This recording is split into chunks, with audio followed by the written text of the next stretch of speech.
Shelbie needs to realize that Carrie's got a lot of issues. Carrie's an alcoholic and a binge drinker. When Carrie's been drinking, she can get really crazy.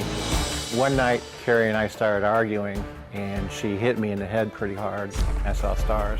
It shocked me because I just had a stroke. In addition to abusing alcohol, she's been known to abuse prescription drugs and some other things also. I've never witnessed my mom doing drugs.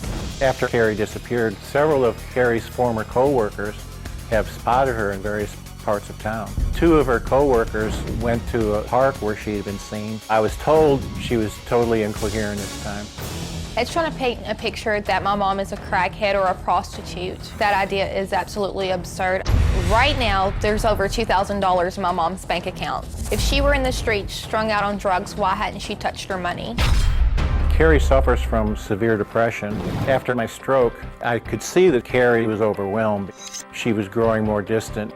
She told me that she had guzzled an entire bottle of rubbing alcohol trying to commit suicide, and she was disappointed that it didn't end her life.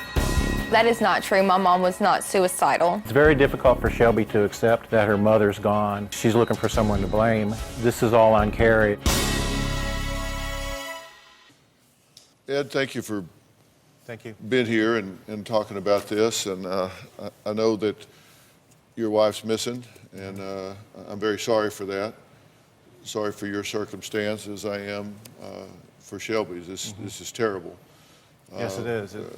It totally devastated me. I ended up having to go on antidepressants, and I was just crying every day, all day, for quite a while.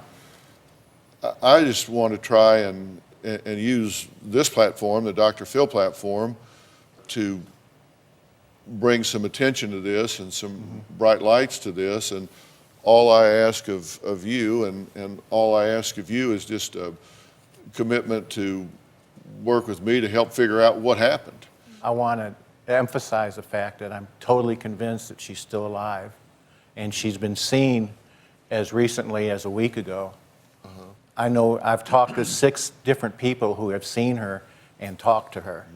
I searched a lot, I mean, in many different places, but after she had been seen by a friend of mine on the street in that area, I went from store to store showing her ID, and she was positively ID'd by a clerk at this drugstore. She'd been seen in there buying beer.